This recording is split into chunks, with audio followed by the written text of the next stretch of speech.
So thank you for everyone for being here. Today I'm going to present to you a project that started during my postdoc and is still ongoing since the postdoc. So it's been around 4 years that we've been working on this. So I'm going to present to you on the topic of a mutual catastrophe insurance framework for horizontal collaboration and prepositioning strategic reserves, which is a work done in collaboration with stochastic from University in Turkey, Maria Vanku, and Gilbert Laporte from HSE. So when we talk about disaster management, we talk about resilience to catastrophes. And what we want to do is we want to build a resilience to catastrophe. And that means that we want to be able to be prepared, to be able to do an efficient emergency response, to be able to recover well. And sometimes we want to actually be able to mitigate and prevent disasters. So what we're going to concentrate on today in the cycle of resilience of a disaster is the joint work of preparedness and emergency response, where preparedness is, okay, we know that catastrophes can come, so we need to prepare for when they come so that we're able to actually do an efficient emergency response by being better prepared. And one of the things we can do to be prepared is preposition strategic reserves. What does that mean? That means that we actually would build warehouses, and in those warehouses, we would put some items that probably people will need during a disaster. So that could be blankets, water, food, medicine, and all types of different things that we can preposition. So the prepositioning and emergency response operations, how do they work? So first, we have a bunch of communities that might be hit by a disaster, and we have a bunch of possible locations where we can actually locate warehouses. So what we need to do is we need to choose which warehouses are we going to preposition in. So in this case, we chose these two, the ones in yellow, and we need to decide at the beginning how much are we actually going to preposition in each of them. So we decided to preposition here a bit more than in the other one. And then during the emergency response, what happens is that some communities or countries or etc. will actually get hit by a disaster. So in this case, we had 3 communities getting hit, and then we're going to transport different products to these different communities from this prepositioning network. So in the prepositioning of strategic reserves, what we need to do as activities is first design the prepositioning network, so decide where to locate and how much to locate. Then we need to do the initial procurement from a supplier, so we need to find a supplier that can provide us this. Then we need to do the inventory management every time we actually do emergency response. And then when we get to emergency response, the main 2 tasks we have to do is do transportation. So we have to transport the products from the network to the people, and we have to do replenishment from suppliers. So we need a supplier during the disaster to supply, to replenish. So this started as a collaboration with the Caribbean Disaster Emergency Management Agency, or CDEMA, where the Caribbean region that where we have 18 different countries under this umbrella organization, they get hit by hurricanes a lot. And they get a lot of damages, and they always need products and items when hurricanes hit. So the idea started by saying, okay, knowing that if each of these 18 countries does their own prepositioning, that's not efficient. Can we actually do common prepositioning and actually collaborate together in one common network in the Caribbean? And that's where things started, where they identified a network of 10 different locations that can be used. So what is horizontal collaboration exactly? Horizontal collaboration is basically stakeholders that are affected similarly by disasters. They have a benefit to actually collaborate on the same operations together. So in the Caribbean, they're all hit by the same hurricane season and the same hurricanes that might pass on different countries. So it's a good idea to collaborate together. And the benefits you get from collaboration is first, you're pooling the risk together into one network instead of each taking their own risk individually. You are sharing the initial investment. So instead of each financing their own warehouse, we're all financing a shared network. There's a decrease in the operational cost of operating the network and the emergency response. We are actually sharing the resources and not competing on the resources. And also, yes, so there's no competition on the available resources that we have. So we know that collaboration or horizontal collaboration is something good. So what is challenging about setting up a horizontal collaboration? First, we need this umbrella organization that actually has First, access to financial capital, because setting up a prepositioning network and emergency response can be expensive. We need an umbrella organization that has the logistical and the resource capabilities to be able to do that, and also the managerial and operational expertise in order to do that. Luckily, with our collaborator, the Caribbean Management Disaster Agency, CDIMA, could actually act as this umbrella organization that manages this collaboration. So what's left to decide is how to share. So we need to decide how to share the risks, how to share the costs, how to share the benefits, and how to share the resources. And in such a case, since we're talking about a big financing in order to be able to set up this operation and run it, we need to kind of have an integrated framework where we integrate the operational functions with the financial functions together. And this is where we started. We wanted to build such a framework, and we started looking at, okay, where in the literature are there some frameworks where actually we kind of mix the two together? And we stumbled on the insurance literature. And the insurance literature is very rich and well-established risk pooling, benefit sharing, and cost sharing mechanism. So we're like, okay, it seems like there's something there that might be similar to what we're doing, because insurance is basically you're paying a small premium right now in order to get future insurance against something disastrous. And we found this quote from this paper from 1968 that says, the problem of optimal insurance coverage is formally similar to the problem of optimal inventory stockage under uncertainty, which seems to be very much the case that we have here. So we dived more into the insurance literature, and we're like, okay, is there some kind of collaborative insurance in the literature? And the answer is yes. It's what we call mutual insurance. So how does mutual insurance work? We have a portfolio of policyholders. We have an insurer that's running what we call a surplus capital pool of money. And each country has a certain risk profile. Based on the risk profile, the insurer would ask the countries to pay a certain premium. So if you have a less risky risk profile, you pay less. If you have a bit more riskier, you pay more.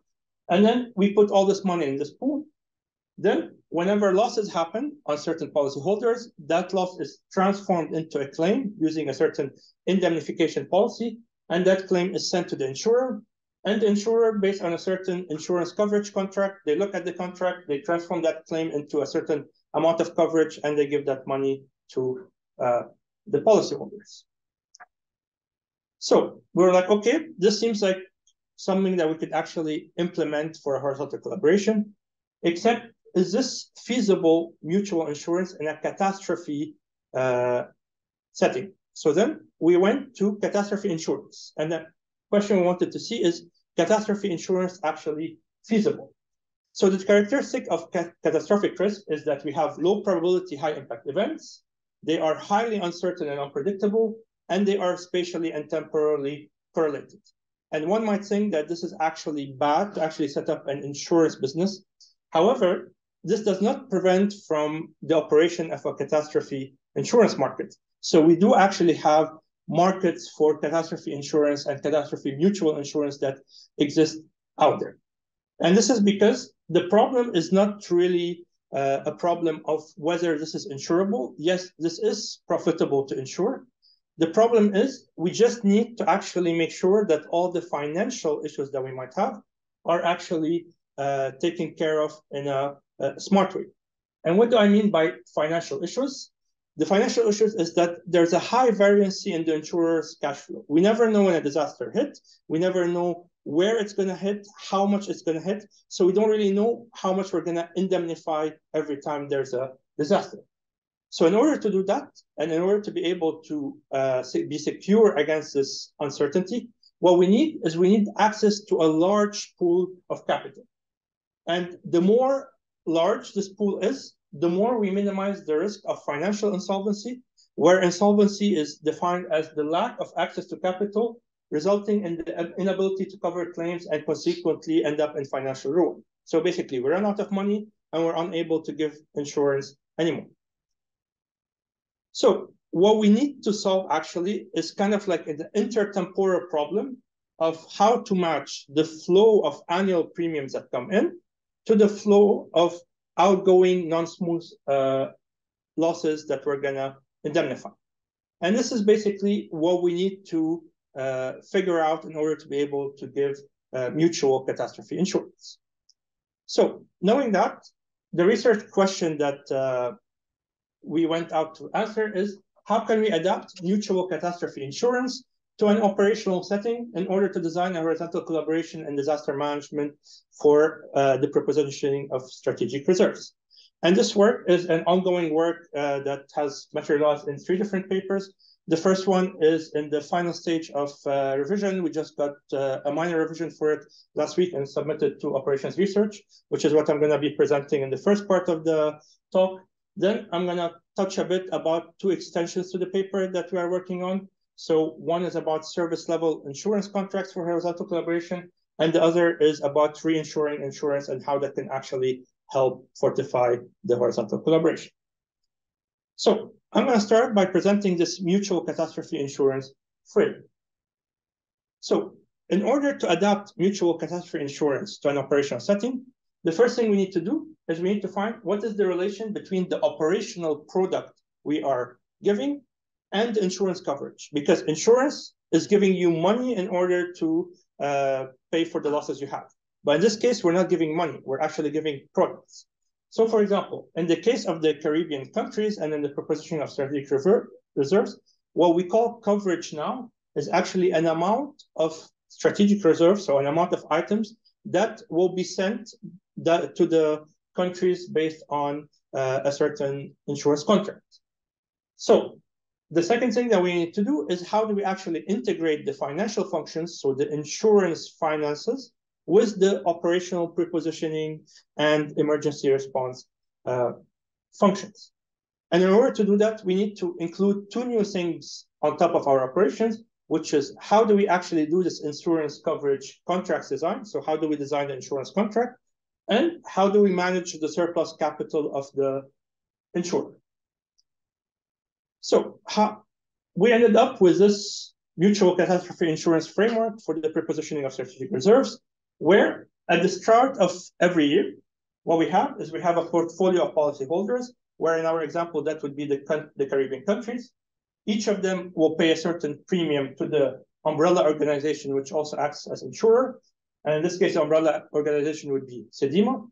This umbrella organization runs a financial aspect and an operational aspect. So that money gets put in a surplus capital pool. And in the first year, we use that surplus capital pool in order to build the prepositioning network. Then, during each time period of the year, what happens is that some policyholders will get hit by disasters. They will have certain claims that get sent to the umbrella organization. That umbrella organization is going to use the surplus capital in order to send some stock from the prepositioning network to the policyholders. And in the subsequent years, what's going to happen is that we're going to pay, again, premium at the beginning of the year. Then we have a new surplus capital pool. That surplus capital pool will be used to replenish the prepositioning network, etc. The problem is that here, if we just indemnify all the claims that come from the policyholders, we might get, for example, a one-time very high disaster that hit Haiti, and the demand is now for 2 million units instead of usually being around the 10,000. Do we really want to build a prepositioning network and stock up to 2 million, just so that one time we might actually use it to give to Haiti? The answer is probably not, because that would be too expensive. So what we need some kind of outsourcing channel to say, okay, the part that doesn't get insured by the framework, there is this outsourcing channel where you can actually go and pay a bit more to get the resources on the spot from it. But by doing that, we're ensuring that the size of the network and the cost of the network is much less for everyone than if we actually did a very huge prepositioning network. So that's a bit how this framework works. So now I'm going to discuss more, how do we actually model this framework? So this framework is divided into 4 different sections. So we have 2 sections related to the policyholder and 2 related to the umbrella organization. And then we have 2 operational functions and 2 financial functions. The objective is to minimize the expected insurance premiums plus the outsourcing costs that we have. And the 4th component we need to do insurance coverage, contract design, premium allocation, prepositioning network design, and management of surplus capital. So before I dive into these 4 components, how did we actually model this? We modeled this as a multi-stage stochastic programming model. And in order to do that, we needed to define what we call catastrophe seasons or catastrophe realizations and scenarios. So a catastrophe season or realization is divided into different periods. And in each period, the different policyholders might get hit by a certain disaster. And each disaster would have a certain severity. So in this case, we have hurricanes that go from severity 1, which is very mild, to severity 3, which is very severe. So depending on the severity of the hurricane that gets hit, this severity, using a certain indemnification policy, which we call an ex-ante parametric indemnification policy, gets transformed into a certain claim value. So why do we use this ex-ante parametric indemnification policy? Because first, it's very common in catastrophe insurance to say, okay, I cannot actually, now that there's a disaster, go on the ground and see how much did your house get damaged and do a risk assessment, because we're not there yet. So what I'm going to do is I'm going to say, okay, your house was being assessed at this much. It got hit by this severity. So maybe 20% of it will be indemnified. And this is how it usually goes. So we follow the same principle of saying, okay, based on the severity, we're going to transform that into a claim. And that would be what the policyholders will claim from the insurance. So this periods and policyholders with all the claims is what we define as a catastrophe season or realization. And then we want to run the insurance on a planning horizon. So there are different years in the planning horizon. There's a stage 0 where we make our big decisions of the setting up the network, etc. And then in every year, every catastrophic realization would have a same chance of realizing. So then our scenarios are defined as the chain in our scenario tree. So scenario 1 would be stage 0 plus CS1 plus CS1, etc. So some definitions that we're going to use, we're going to define H as being the set of catastrophe realizations or seasons, N as being the planning horizon or the number of years, S as being the set of scenarios that we have. And you can imagine that we have a huge set of scenarios because the number of scenarios in the tree is H to the power N. C is the set of policyholders. T is the set of time period in any catastrophe realization. K is the set of locations for the prepositioning network. And we define this DSNCT as being the claim of policyholder C in time period T in a scenario and in a year. So the first component of the model is what we call insurance coverage contract design. And this is based on the optimal design of insurance contracts with a deductible and limit of Cummins and Mahou, which is a very known way of designing contracts with deductibles and limits in insurance here. How did we adapt that to our case? So for each policyholder, we know that historically they made certain, or there were certain hurricanes with certain severities that hit them, which we could actually transform into claims. So we could actually get the distribution of claims for all the policyholders. What we needed to decide is, given this distribution of claim, we need to have a deductible, which is a minimum threshold where if your claim is under that threshold, you get no coverage, and a limit where if your deductible is, your claim is higher than that limit, you only get partial coverage up to that limit, and anything that falls between the deductible and the limit, you actually get full coverage for.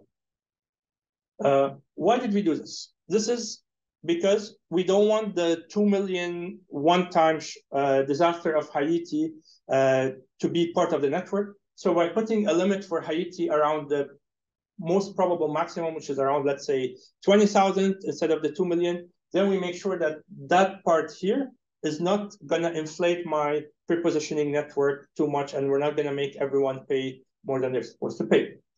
At the same time, why do we have a deductible? Because sometimes if we have a saturated network and we have a small claim from a small country that needs like 100 or 200 units, but those 100 or 200 units would actually mean that we have to build a new warehouse and a new location. It's not a good idea to build a whole new warehouse and put just 2% of products there instead of saying, okay, maybe it's better for you to go and actually get those 200 from an outsourcing channel. So In this case, the objective is to determine the deductible limit and insurance coverage per policyholder. So in the stage 0, we have to determine what is the coverage deductible and coverage limit for each policyholder. So this is the BC and the XC. And we, in every stage 1 to end of in every year, we have to determine the insurance coverage G at every period for every policyholder. And how we do this, we say that if our claim is less than or equal to our deductible, then you get nothing in coverage. If your claim is between the deductible and the limit, then you get exactly what you ask for.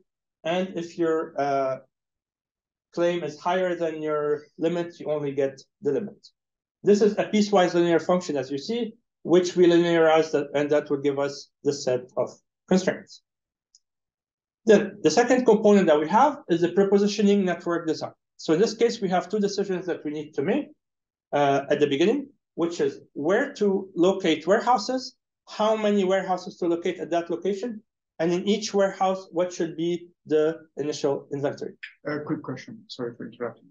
Are you thinking what is happening with the climate crisis? And so do you think that the distribution of disaster is always the same, or it increases across time? No, was like we have had a more increase in like the spatial coverage and the intensity and the frequency of disaster. So actually, this distribution of claim is becoming very different than it was like 20 years ago. Okay. So this is what we need to decide at the beginning, and then at each location that we decided, each time period and each season, we need to do inventory management. So we need this inventory management constraint where we need to ensure that our available inventory is always bigger or equal to 0. And this is a balance constraint between the remaining inventory from the previous period plus whatever is entering in replenishment at that period minus whatever is being sent out in claims in that period. So in stage 0, the 2 variables that we have are the number of storage facilities at location K and the inventory level at location K. Then, in every year, we need to decide what is going to be the insurance coverage, Q, the beginning inventory level, A, and the replenishment, R. So, if you remember before, we had this G, which was the insurance coverage of the policyholder in a certain time period. But in order to determine how are we going to service that coverage, we need to transform this G as a sum of these Qs. So determine each location how much of that G it's going to actually give. So this is what we call the insurance coverage constraint. Then we have a constraint that says that the starting inventory needs to be equal to the level that we decided in stage 0. Then we have inventory balance constraints, which say that we cannot send more than we actually have at the beginning of the period. And the inventory constraint, balance constraint I showed earlier. And we have replenishment constraint that ensure that we can only receive products that we used lead time before we actually use them. And we also have a constraint that says that the number of storage facilities should be equal to, so IK would be the level that we have, and alpha would be how much a maximum storage facility would have. So we need to determine how many facilities we need at the location in order to have IQ. So the third component is the management of surplus capital, which is based on the Kramer-Lundberg model. And this is a stochastic process in ruin theory that is used by insurers very commonly to model the cash flow and surplus capital. So the problem of managing the surplus capital I talked about at the beginning, and that the problems of financial nature, this is how solvency of the insurer is modeled usually. And if you remember the quote of saying this is kind of like an inventory management problem, it is exactly that, but financially. So we have this capital surplus, which is about an equilibrium of the available capital that we have from the previous periods, plus the premiums that enter at this period, minus whatever we coverage in claims. And the idea is that we need to determine how much are we going to collect in initial capital, so that, let's say that we get a certain premium and a certain claim, period, claim, period, claim. It could be that at some point we collect that premium and we get a claim that's larger than what we have, and then we fall into what we call financial ruin. So we need to determine what is the probability of ruin that we're willing to accept in order to have this initial capital. So in this case, the stage 0 variables are what we call our surplus capital of the worst case catastrophe realization. So that's our B. So that's how much do we need to put in the bank. And YCSN, which is the insurance premium of each policyholder that's collected at the beginning of each year. So we have two solvency conditions in our case. The first one is that the insurer should have sufficient surplus capital left in the aggregate capital pool to be able to cover the capital consumption in emergency response of the worst case coverage realization. What does that mean? It means that we said that these Qs are what we're going to cover, from the prepositioning network. And that would cost us the cost of replenishment plus the cost of actually doing transportation. So we're going to calculate for each season what is going to be the total coverage cost. And over all the seasons, we're going to say that the capital surplus pool that we need to actually have in our bank is going to be the worst case realization that we might have. The second solvency condition needs to ensure that the available surplus capital at the end of the year in each scenario should be non-negative. What does this mean? It means that we have some remaining capital at the end of the year. We have some prepositioning network expenses that we're going to pay at the beginning of the year. We're going to have some premiums coming in, and we're going to have some coverage of claims that are going out. So that balance of these four things need to be larger or equal to 0. The problem is, unless we have a crystal ball that actually can tell us what the coverage of claims is going to be in the next year, we can't actually know this beforehand. But in order to respect this non-anticipativity conditions, we can alternatively ensure something else. We can ensure that the available surplus capital at the beginning of the year is able to cover the worst case catastrophe realization B that we just defined earlier. So that transforms into this. So we say that the remaining capital from the previous year plus the premiums that go in minus the prepositioning network expenses should leave us at least B dollars in the bank. And this is equivalent as saying what we said before.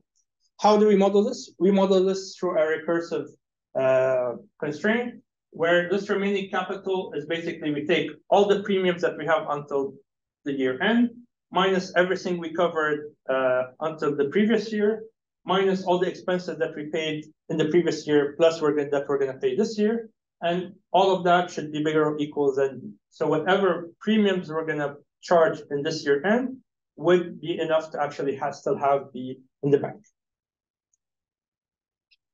So the fourth component is the premiums allocation, and we use a top-down premium calculation method using the standard deviation premium setting principle. And what this means is that at each year, we calculated this capital surplus pool that we have, and we just need now to divide it into premiums for each country or each policyholder. So the standard deviation principle says that for each policyholder at each year, the premium that we have would be equal to the expected coverage, so the average coverage that we're going to give to that policyholder, plus the standard deviation of that policyholder, times some deviation variable that's common to everyone. And this deviation variable ensures kind of a fairness to everyone by saying, okay, the more risky you are, so the larger your standard deviation, the more you have to pay premiums because you're the one that's destabilizing the insurance more than someone else. So in this case, we have aggregate stage variables. So we have this expected insurance coverage and standard deviation of insurance coverage. And we have the premium of policyholders that we saw before, and this deviation variable Z that I just talked about. So this is what the constraints look like. So the premium is equal to the cost of expected coverage plus the cost of standard deviation times this deviation variable. And then we need to calculate this expected coverage based on G and the standard deviation, which is a very complicated calculation and is nonlinear constraint. And then we have double nonlinearity because this is nonlinear, and then we multiply it by Z, which is also that gives us a double nonlinearity. So the objective function is we want to minimize the expected cost of covering the totality of the insurance claims of all policyholders. So insurance coverage plus emergency outsourcing. So we want to minimize the sum over the probability of all scenarios of the premiums plus emergency outsourcing cost, which is defined as my claim minus what I covered. So if I covered everything, then my claim would be equal to D. And if I didn't cover everything, then my coverage would be less than D. So this is how the multi-stage stochastic mathematical model operates. So in stage 0, we decide on IK, UK, B, VC, and XC. Then in each stage, at the beginning of the year, we decide the premium and this deviation variable. Then at each time period, we have a claim that materializes, and we do our coverage and inventory management constraints. Yes, so constraints. So this is what the model looks like. We also have non-anticipativity constraints and variable domains. So this is a scenario-based multi-stage stochastic problem. It's large scale in the number of scenarios. And we have this double nonlinearity in the premium allocation constraints. So we can just actually put it in Cplex and solve it as is. Yes. Yeah. So we started by saying that the amount of uncertainty is the number of years to the power number of scenarios. Yes. In your model, I only see a multiplication of scenarios in the models. So any scenarios, let's say, do they share realizations over the stages? Yes. So this S is actually H to the power N. Okay. Yes. That's why I'm saying it's very large scale because otherwise it would be in 2 stages. Yes, exactly. So how did we tackle this in our solution strategy? We used a Benders-based decomposition algorithm where we divided the problem into a restricted master problem and a subproblem. We left the minimizing of expected outsourcing in the master problem. We put the minimizing of expected premiums as objective in the subproblem. Then we left the insurance coverage constraints, so the V, X, G, and the linearization variables in the master problem. The prepositioning capacity planning constraints, so I, U, Q, A, and R, and the worst case capital surplus constraints that give us B. Now that we solve this restricted master problem, this G is now a parameter that we give to a phase that we call the linearization phase, where we just now calculate this expected coverage and calculate this standard deviation, and then give these expected coverage and standard deviation along with I, U, Q, and B to the subproblem, where the only variables that we need to solve in the subproblems are the premium allocation constraints and the variables Y and Z.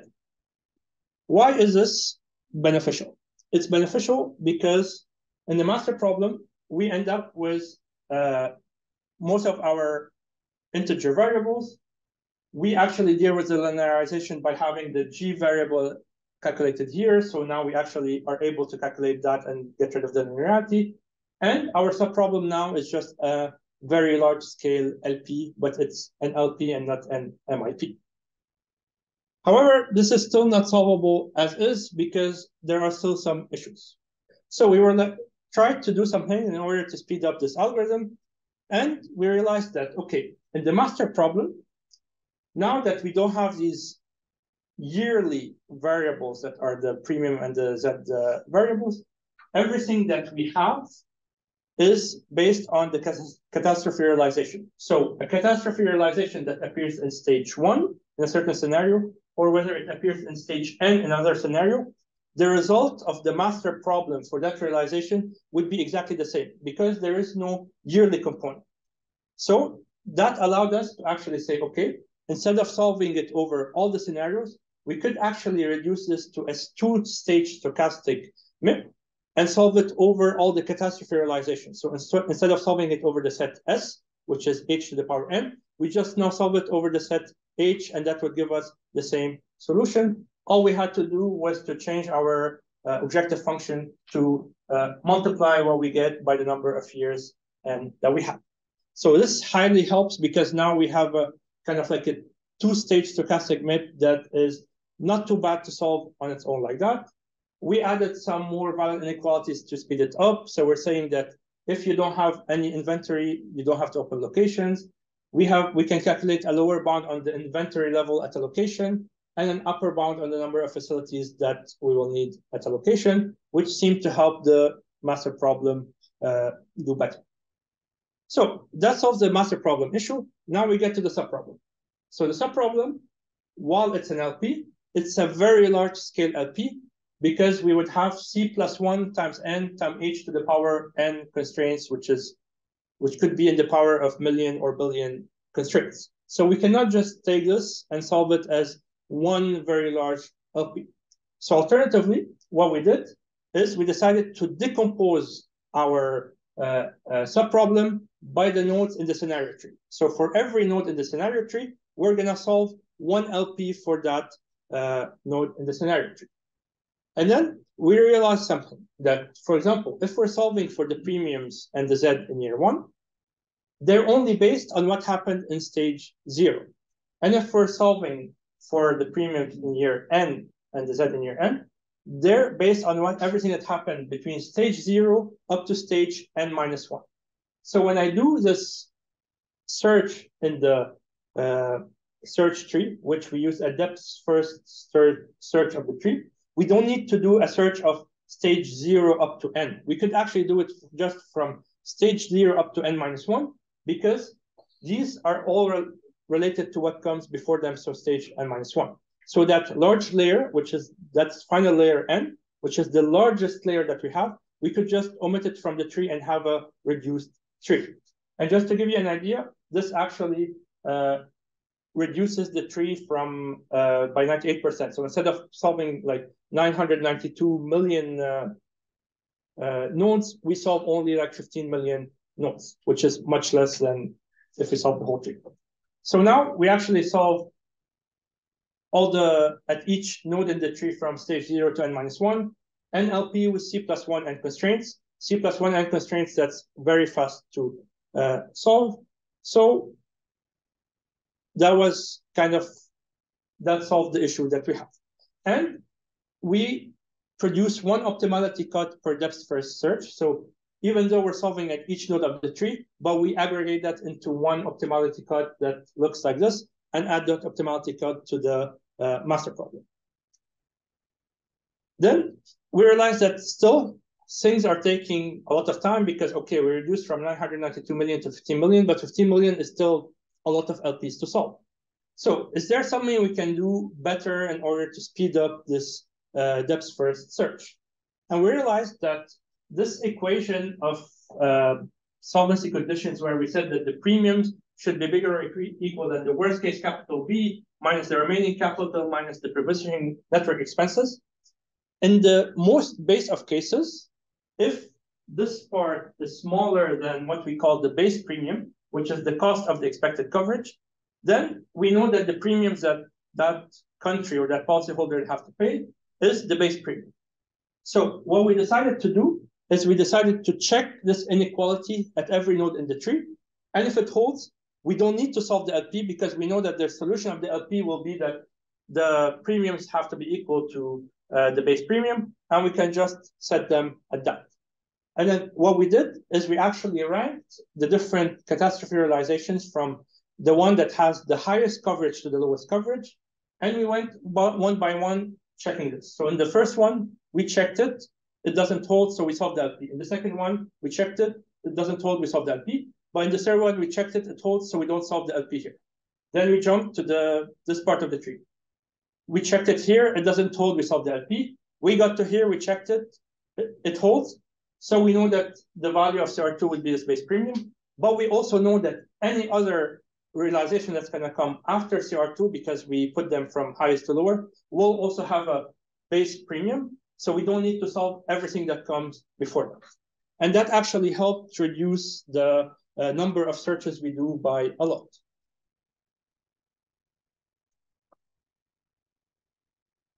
How much time do I still have? 10, 15 minutes at most. Yes. All right. So this was what we did in the first paper, and we solved it, and we were able to solve it within a reasonable time. But the problem was that we still had a huge amount of money that we needed to put in the bank at the beginning.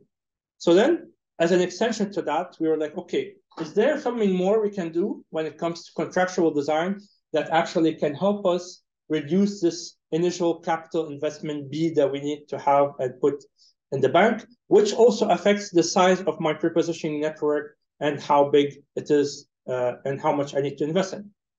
So we decided to look at the different type of insurance contracts that we can have and how they affect the total cost of the horizontal collaboration based on whether we are providing full coverage. So full coverage means that we cover all the claim of the policyholder, or partial coverage.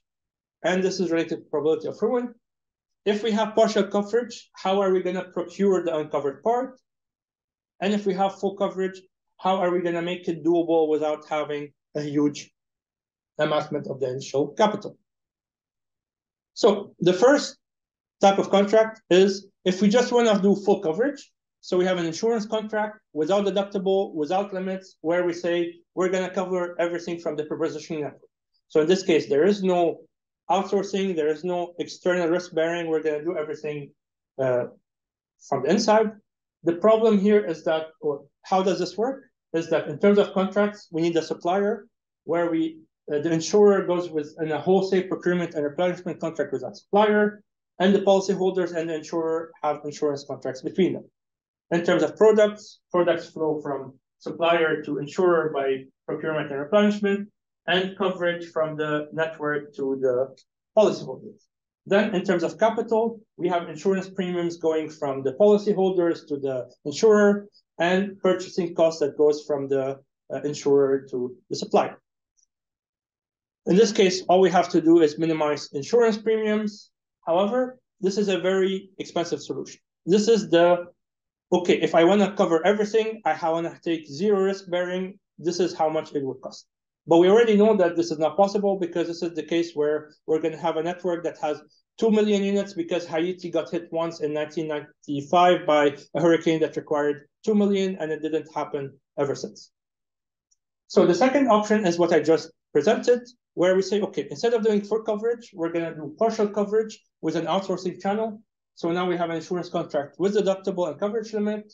We have an emergency supplier, so we have external risk bearing. We have a probability of ruin of 0 for what is covered because we're trying to have as much money in the bank to be able to cover everything we need to cover. And our initial capital is the historical worst coverage realization and not just the worst season that we have.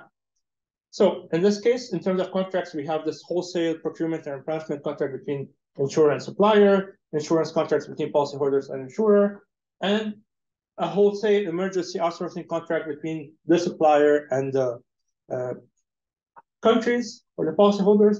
In terms of products, we have procurement and replenishment that goes from supplier to insurer, coverage that go from insurer to policyholders, and emergency procurement that go from supplier to policyholders. And in terms of capital, we have the insurance premiums, the emergency purchase costs, and the purchase costs from the insurer to the supplier. So this is what I just presented. And in this case, we want to minimize insurance premiums plus emergency outsourcing costs. Then we were like, okay, can we do this partial coverage, but without this outsourcing channel where we take this external risk bearing? So can we do something like the full coverage where we take the risk all ourselves, but still have this partial coverage in order to reduce the money that we have to put in the bank and the size of the network? So we came up with a third type of contract, which is partial coverage with service level contracts. So in this case, we have insurance contracts without deductible and limits, but we assume that we do have a probability of ruin that is bigger than 0, and we have the possibility of running out of products. And if we run out of products, we have this service level insurance contract that if we do not meet the service level we set in the contract, then we have to pay a penalty to the country or the policyholder that did not get the products they were supposed to get. And in this case, the penalty is a monetary indemnification to policyholders when products are not available. So this is, instead of saying, okay, you pay for it with a supplier, and I don't care where the money comes from that you're going to pay to do the outsourcing channel. No, now we're going to say, okay, that money is already here. We're going to give it to you so that you can actually go and buy the things that you need to buy that we cannot provide you. So In terms of contracts, we have the wholesale contract between supplier and insurer, and the insurance contract between insurer and policyholders. We have also the same flow as we had in the first option. But now, in terms of capital, we have the service level penalties that get added from the insurer to the policyholders if we ever do not meet the service level. So in this case, what we want to minimize is this insurance premium plus service level penalties. So how does this change the dynamic of our problem? Is that now, instead of having a coverage, we would have a satisfied coverage and unsatisfied coverage at each time period, which looks like this. So the coverage should be equal to what we cover, which is the sum of the Qs, plus this W, which is what we did not cover. And then at the end of the year, we have this penalty that gets given to the country for the service that we did not meet. So we decided to consider two different types of service levels. The first one is the ready rate coverage service level, where we say, okay, we're going to count how many periods that we actually not meet the demand, or we had unsatisfied demand, and we're going to count that. So that gets counted here in this theta variable, and we need to ensure that the number of times that you actually have unsatisfied demand is less than a certain service level alpha times the number of time periods that we have. In this case, the penalty is basically a certain cost per time period that we did not service, and the difference between how many times that we not meet the things minus what the service level we set. The second thing is the full rate coverage service level, and we consider a per period one and an aggregate one. So here we say that the amount of unsatisfied demand at any period should be less than or equal than the service level beta times my claims. And then the other one, we say, okay, the sum over all the periods of the unsatisfied demand should be less than beta times the sum of all the claims that we have. And the penalty in this case looks very similar, where we have a unit per unit we did not, so a cost per unit we did not actually provide, and the difference between what we did not provide minus the service level that we set. So how do we need to adapt our model in order to be able to take that into consideration? Now this money or this penalty that we're going to pay out needs to be part of our capital pool that we need to put in the bank. So now our surplus capital is not just the worst coverage season that we have, it's the worst coverage season plus the worst penalties that we actually need to pay out. And when we do the balance constraint for the solvency condition, we also need to take into consideration that from the remaining capital, we have to take out this penalty at the end of the year in order to provide it to the countries that did not get the coverage. Why did we do this? Because it is not obvious whether by doing this, we're going to be able to minimize the size of the network and the capital that we have by deciding to, okay, instead of having this large network and this large capital, we're just going to accept that we're going to have a bit more penalties to pay out financially than build this huge network that we might need to build. Then the final type of contract is what we call full coverage with reinsurance. So this goes back to what we started at the beginning, where we said, okay, we want to do full coverage because this is probably a good idea when we're in a humanitarian setting to cover everything. Can we do that? And the answer that we're hoping to have is yes, we can do that with the help of reinsurance. So in this case, our insurance contract doesn't have deductible and limits. We have a probability of throwing of 0, so we're going to cover everything. But what we're going to do is that the upper layer of the claims, so this thing that happens very rarely, instead of covering it from the insurance ourselves, we're going to go into a reinsurance contract with an external reinsurer, and we're going to procure it from that reinsurer. And since it's contractually binding that that reinsurer has to actually give us that thing, we just need to include the cost of reinsurance in our framework in order to be able to do that. So in this case, what we have is now we have this new player, which is a reinsurer, and the insurer in our umbrella organization go into an insurance contract with them. And then in terms of products, now there are coverage products that go from this reinsurer sometimes to the policyholders. And in terms of costs, there's now this new premium that gets paid from the insurer to this reinsurer. So our objective function would be to minimize insurance premiums plus the reinsurance premium. And there are different types of reinsurance we can have. So we can have what we call proportional reinsurance. So in this case, what we're going to have is, okay, you want to cover 20%, then you have to pay 20%. And this could be aggregated over the portfolio, or it could be per risk, so per policyholder. Alternatively, we can have non-proportional insurance, which is basically what I presented earlier. So using something like the standard deviation principle and saying, okay, based on what I want to cover, this is how much the premium would be using a standard deviation principle. And this is the stage of where this work is, where we're trying to test, okay, which of these four reinsurance contract types would be the best to implement. So quickly, I'm just going to give you some results on insights on the paper that was almost published in Operations Research, the one with the Caribbean case. So as I said, we had 18 different countries. We took 63 catastrophic realizations based on historic realizations. We had 16 time periods of 2 weeks, which is how much the season of hurricane is. It's usually around 32 weeks. We have 10 locations. We took a planning horizon between 2 and 5 years. And the number of scenarios is between 3,969 and 992 million something. And we took 5 different instances where we varied things a bit just to test whether our solution approach is applicable when we have variation. So we implemented everything in Cplex with a time limit of 24 hours because this was reasonable when you have such a strategic problem to solve. We didn't actually need the 24 hours. The maximum time that we needed was 5.5 hours. So the minimum runtime was 13 seconds, the average was 61 minutes, and the maximum was 5.5 hours, which was very surprising for a problem this big and this huge with that many number of scenarios. The reduced master problem average runtime was around 12.16 minutes, and the subproblem average runtime, depending on the number of years, was between 0.11 seconds to 3,500 seconds per iteration. And we had an average conversions of the model after 3.8 master problem iterations and 2.8 subproblem iterations. And this node reduction procedure, where when I talked about the base premium and not solving the LP, it actually helped to reduce on average 73% of the nodes in the tree. So we did not have to solve the LP 73% of the time.